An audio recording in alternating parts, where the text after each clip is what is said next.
Good morning, and welcome to the Unitarian Universalist Fellowship of the Rappahannock in Whitestone, Virginia.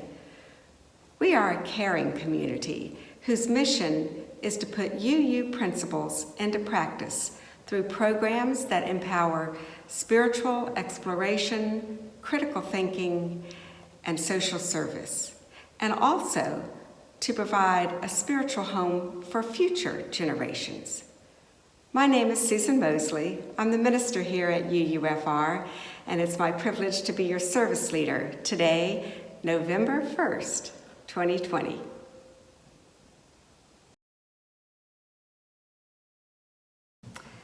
As I light our chalice this morning, may it serve as a symbol of reconciliation.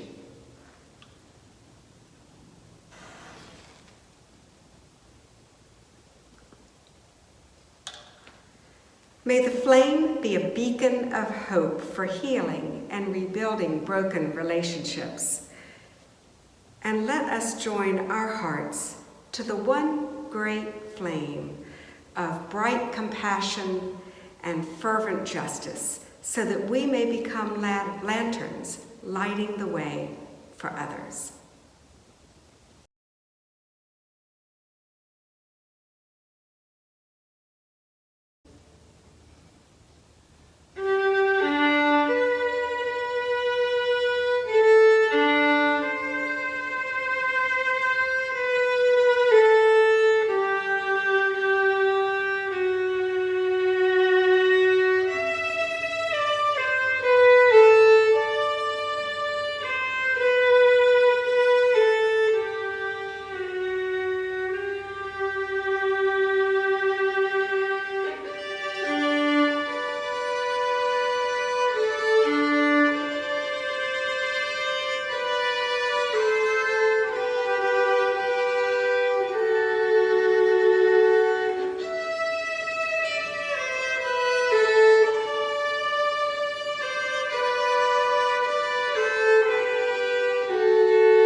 Our opening words this morning are from our treasured songbook, Singing the Living Tradition.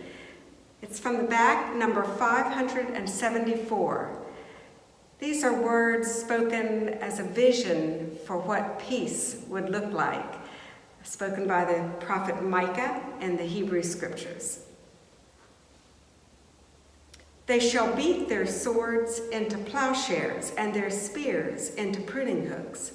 Nation shall not lift up sword against nation, neither shall they learn war anymore. But they shall all sit under their own vines and fig trees, and no one shall make them afraid.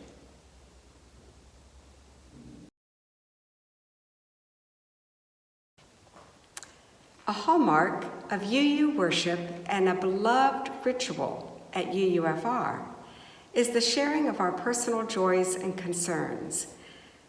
This water chalice is a metaphor for the container that is our community.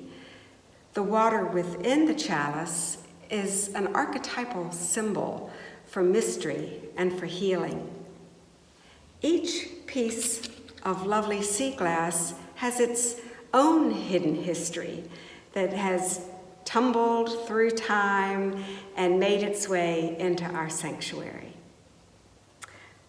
I place this piece into the water to represent all those joys and blessings for which we are thankful, and those that we wish so much we could share together in person.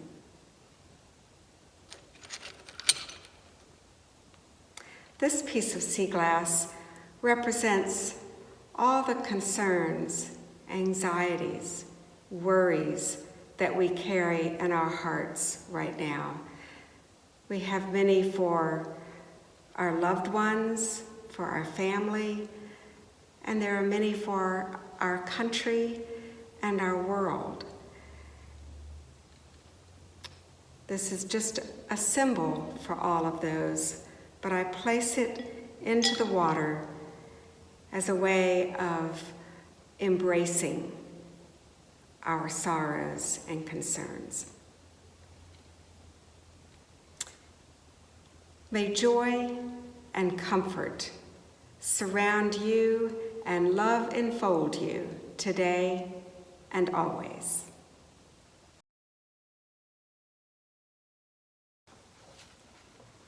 Our reading today is taken from Kitchen Table Wisdom by Rachel Naomi Raymond. The healing of our present woundedness may lie in recognizing and reclaiming the capacity we all have to heal each other, the enormous power in the simplest of human relationships, the strength of a touch, the blessing of forgiveness, the grace of someone else taking you just as you are and finding in you an unsuspected goodness. Everyone alive has suffered. It is the wisdom gained from our wounds and from our own experience of suffering that makes us able to heal. Becoming expert has turned out to be less important than remembering and trusting the wholeness in myself and everyone else. Expertise cures, but wounded people can best be healed by other wounded people. Only other wounded people can understand what is needed, for the healing of suffering is compassion, not expertise.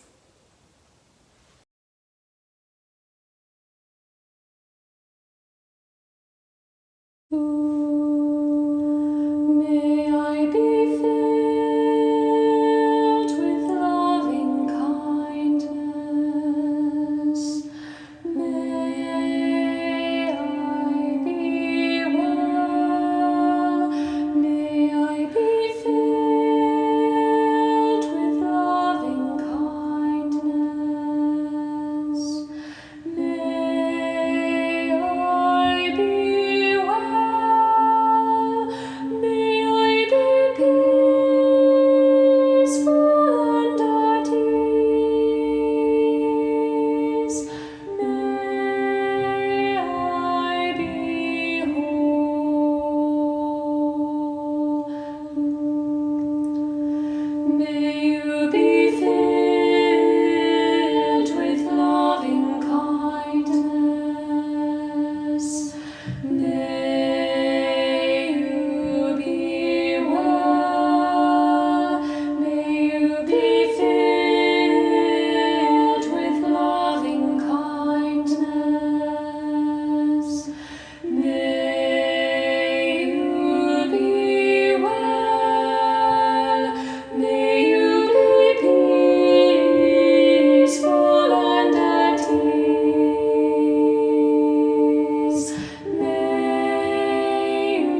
Bashana, Nesheva Mirpesit Venespor Seporim Nodedo, Yeladim Bekrusha, Yasaka Kutofesit Ben Abayit Leven Hasedot, Otire, Gamatovie, Bashana, Abba, Otire, Gamatovie, Bashana, Abba.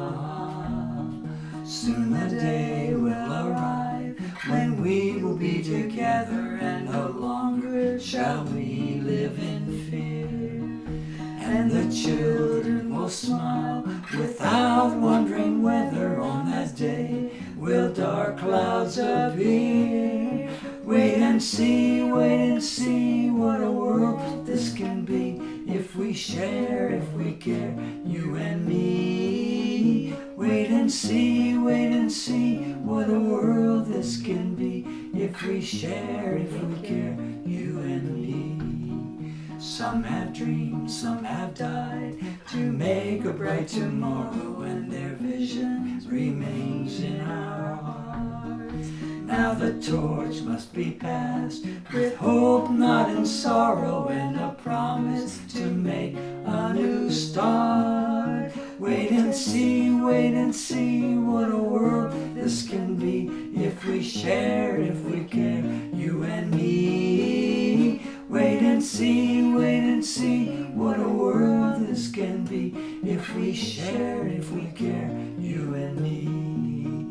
Otire, Kamatovie, Bashana, Abba. Otire, Kamatovie, Bashana, Abba.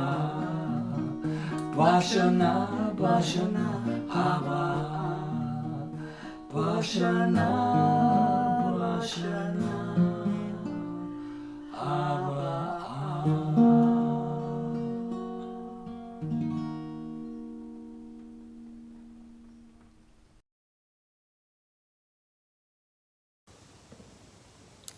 We come to a time in our service for reflection and prayer. Our theme for worship today is reconciliation, which is so desperately needed at this time in our world, and especially in our country. So I am going to offer a prayer, which is a way of bringing our intentions to one another and to the universe for healing and reconciliation. So let us open our hearts and minds and enter into a brief time of prayer. May we be thankful for this opportunity for healing, forgiveness, and reconciliation, while knowing that we can never, should never, forget what has brought us here today.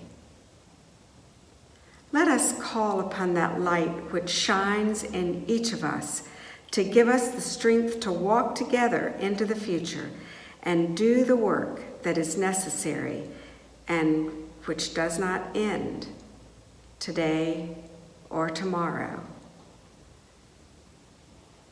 Let us have the wisdom to lovingly have the conversations we need to have with one another, that we must have with each other, in order to heal and rebuild our families, our friendships, and our country.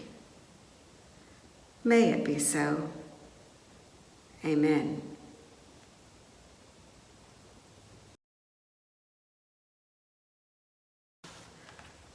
The offering is a sacrament of the Free Church.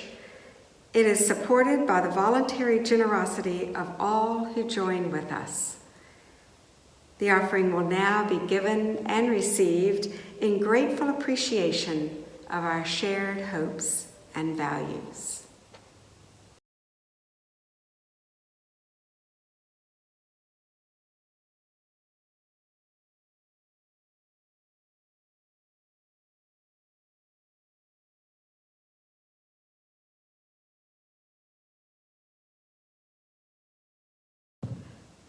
Our speaker today is the Reverend Janine Howard.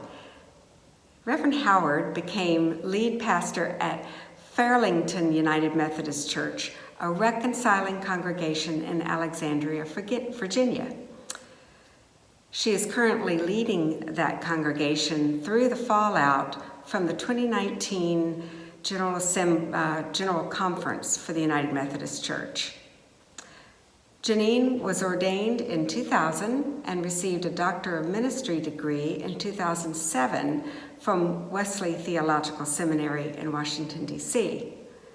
Before being called to leadership at the cabinet level, Janine served several churches as lead pastor, including Lower United Methodist Church in Middlesex County. Janine enjoys being out in nature and lives in Northern Virginia with her dog Kobe, who chose her in a street encounter and who loves to hike with her. This is Janine's 6th visit to UUFR. So let us join together and welcome Janine.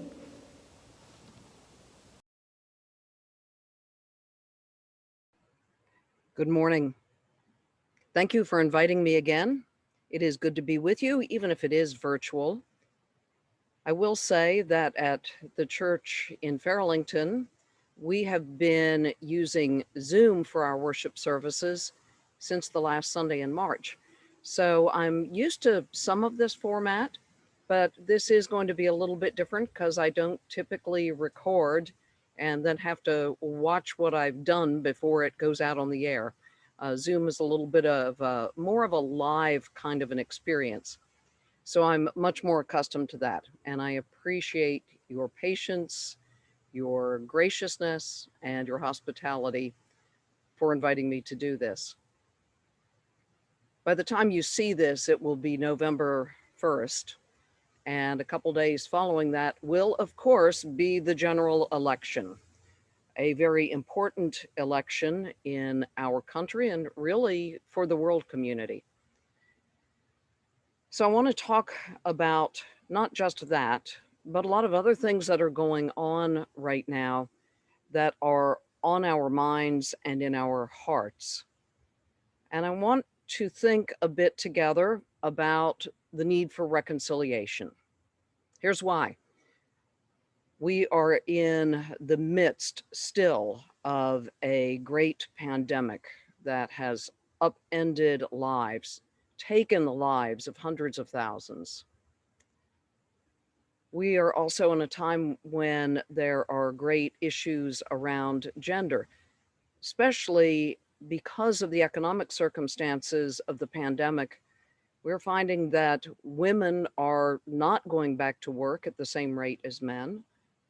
We are finding that a lot of women may be leaving the workforce because many of them are having to care for school-age children and watch over them, mentor them, teach them as they adjust to online learning.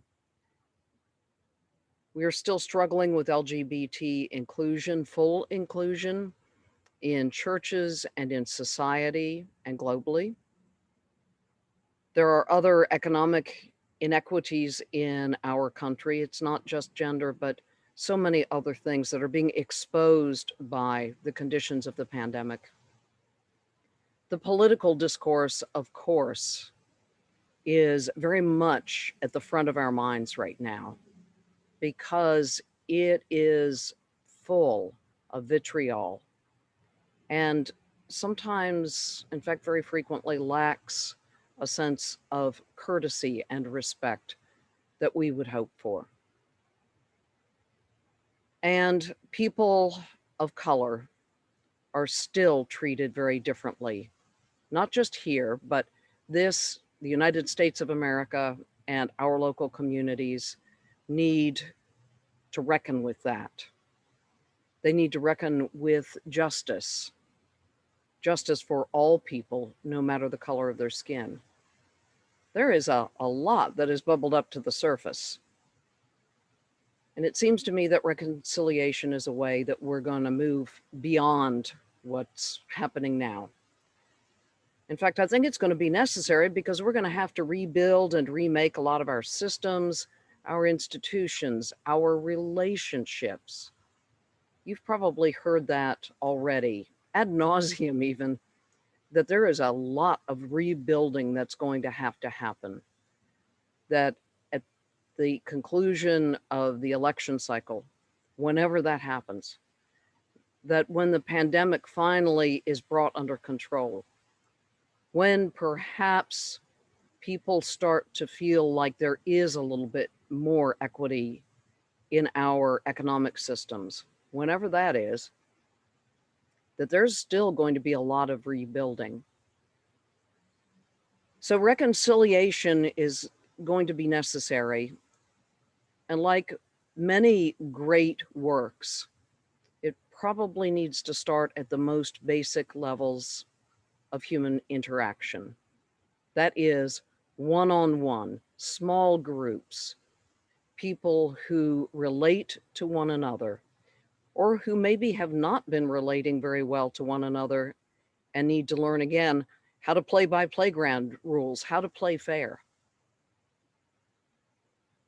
So the question is begged, what does it mean to reconcile? Some people may hear that word and think that it means to compromise or to be tolerant.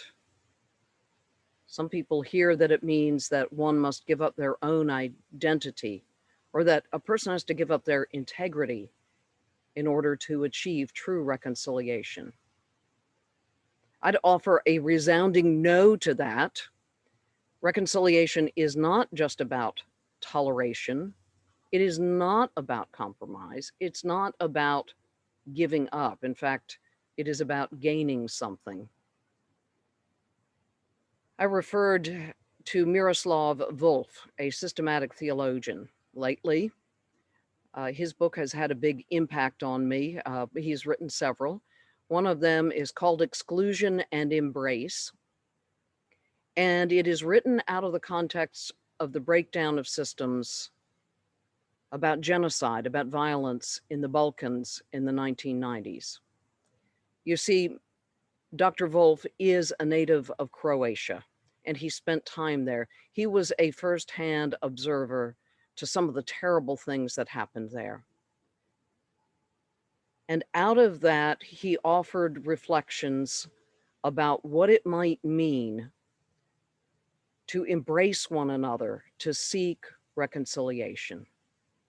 And I find that his words, his thoughts, his way of stating the case is really helpful for me as I try to understand what things are going to look like months from now or years from now.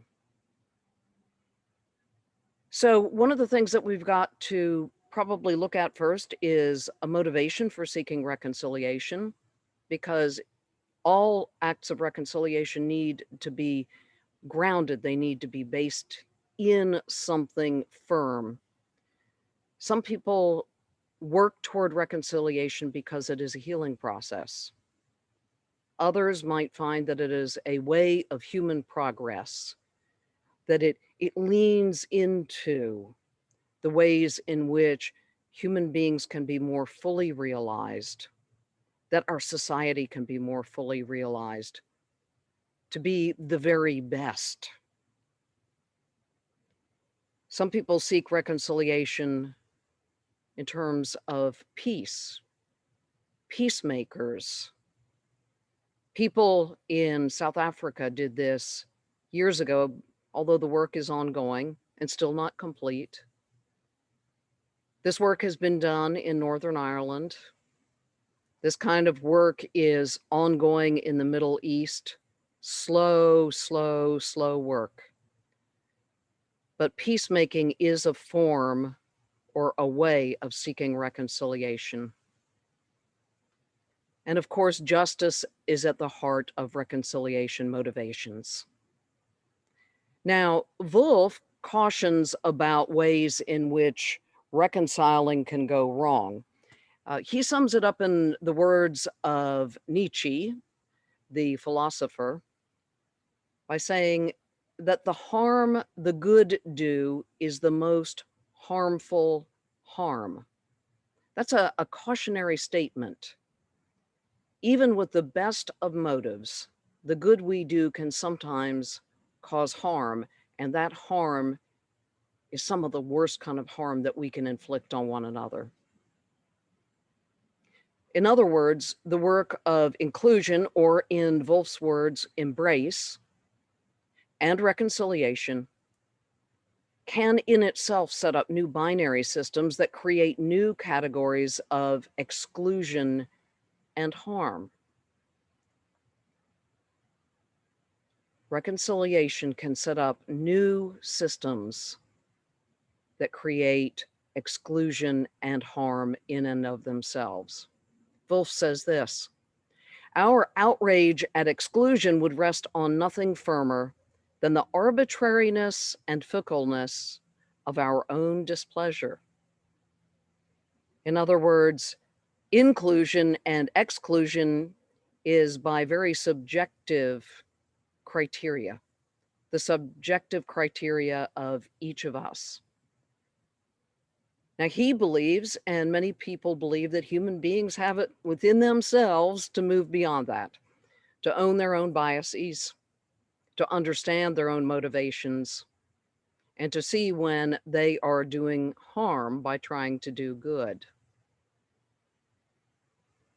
And so, that said, even though it seems to be a little bit negative, I'd ask, what do we do and when do we do it?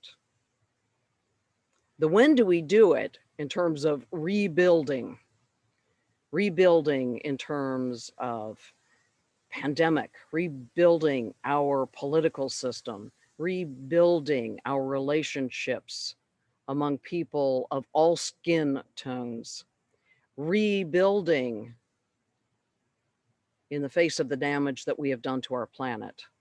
All of that can't wait. That has to start happening now. We can't wait for the pandemic to end. We can't wait for the election cycle to be over. If we're going to start the work, the good work of reconciliation, it needs to start now. And that happens through acts of learned trust and curiosity and putting aside judgmentalism. It may be that a lot of the work of reconciliation starts now and it starts within. I am pretty sure a lot of y'all, because I know some of you and have known you for years, I'm pretty sure that you are already doing things, whether you pray or you meditate or you engage in other kinds of activities that take you deep within yourself, a place of increased understanding, a place of openness both to yourself and seeking self-reconciliation. That is, telling yourself that you have made mistakes, you have harmed people, but if you will reach out to them, if you will forgive yourself for that, then there is a way forward. So reconciling with oneself through those practices can start anytime. We can be doing that right now. We can be doing that good internal work even in these moments. And then the next steps are to go small. Maybe find that person who used to be a friend. If you're on Facebook, you may have unfriended them. If they're a neighbor and you've just stopped talking to them because they have a sign from the other political party in their yard and you just can't tolerate that. Seeking out someone who you know thinks differently. Finding that one person and saying, would you mind if we started a conversation? Would you mind if I asked you some questions and tried to understand who you are more fully? Because I'm not sure that I do. An honest and open conversation. This is the kind of conversation I've always tried to have when I go to a new congregational appointment. I go in and I say, I'm not here to change anybody. Just don't try to change me. I'm here to offer you trust and I hope you will learn to trust me. Setting some good ground rules for how to have conversations is really important. And to say those very things up front. We're not trying to change one another's minds. We are not here to convince anybody that they are right or wrong. And we're going to use language that is helpful, that is curiosity driven, and that is about understanding one another rather than the kind of language that cuts down and tears down other people. I think one of the best examples of how that has been lived is when we look at the lives of Ruth Bader Ginsburg and Antonin Scalia. Just thinking about their relationship, that has been very present again in recent weeks. Think about two people who ideologically are very different and yet figured out ways to be in relationship. And in that relationship, I think, modeled a reconciling way of living. Their families spoke about how important that relationship was to those two individuals and to their families. So that's how it kind of grows out, because their families observed that, and their families in observing that probably took on those kinds of practices themselves.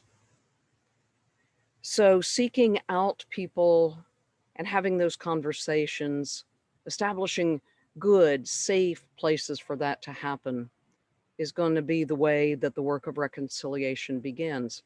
And then perhaps taking it a little bit bigger, going broader with it, inviting people into your space, your building, to say, we're guessing you never would have thought of setting foot in a building like this.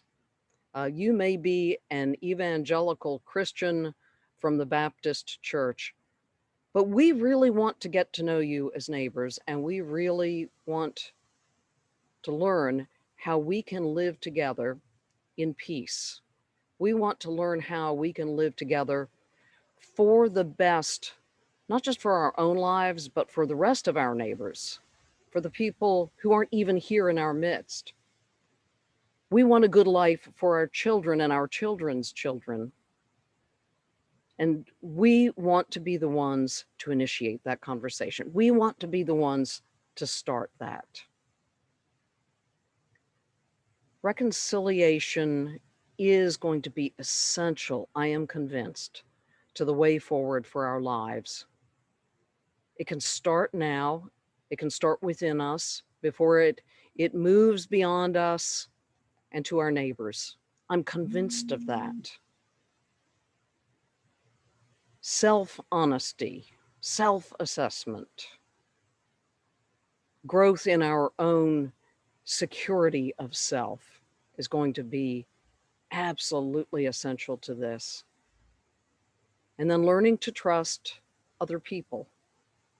That's something that is not very, very present in a lot of our relationships these days. But extending trust may grow trust and bring trust.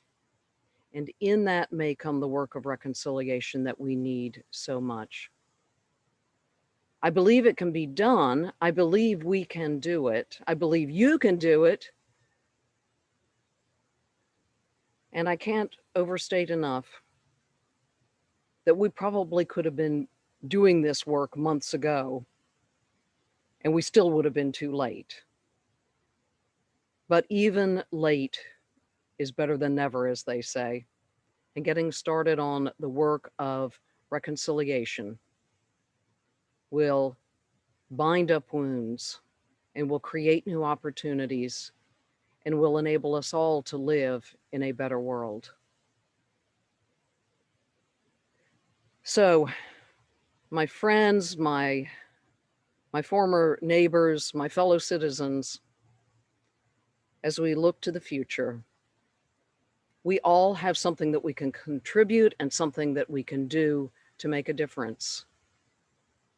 And that, indeed, is something worth embarking on. That is the kind of good work that we can all participate in. I really appreciate your listening to me, and also helping me to think a lot more about reconciliation. It gets thrown around a lot as important work, and yet who's doing it and who's offering practical ways of moving into acts of reconciliation? Wouldn't it be great if we could start something small? Maybe even in a small community that most people in this country have never heard of, and that it can grow to be a great work, because that's how most of the great movements of humanity have started. So there you go. I've given you a little bit of a challenge today. I wish you well in the days to come. I wish you health, and I wish you peace. As the days threaten to be a little bit more chaotic, confusing, and frustrating, may each of you in the midst of that find that peace. In the midst of that, may you find embrace and reconciliation within yourselves and without. Thank you again for inviting me. Good day.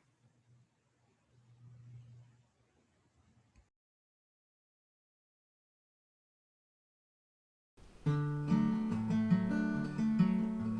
way we're gonna heal this world is one heart at a time.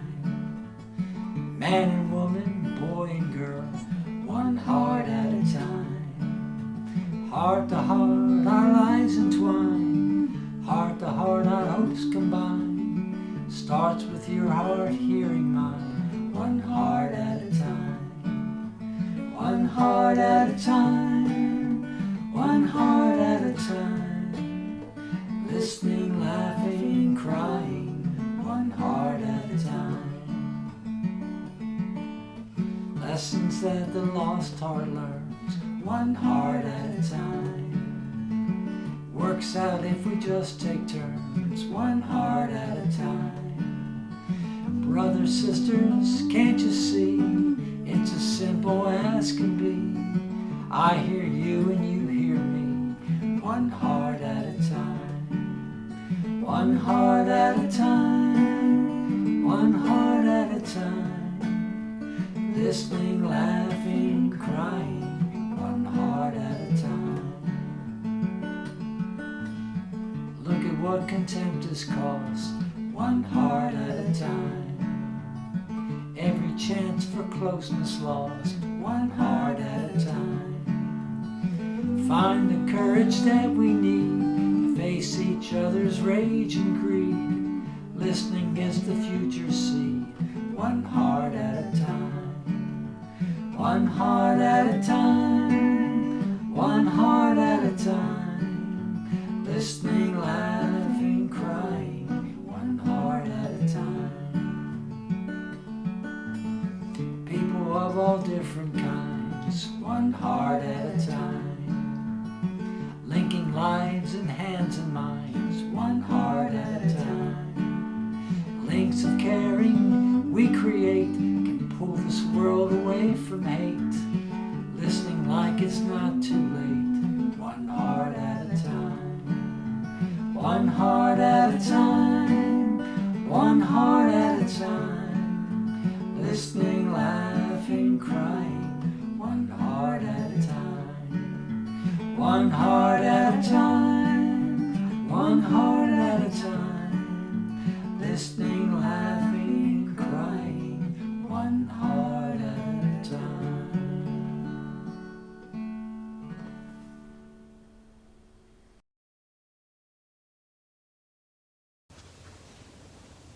Hear these closing words by Kimberly Quinn Johnson. We are the ones we have been waiting for. We are not perfect, but we are perfectly fitted for this day. We are not without fault, but we can be honest to face our past as we chart a new future.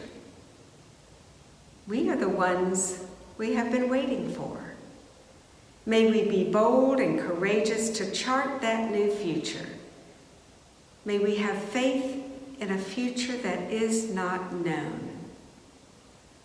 We are the ones we have been waiting for.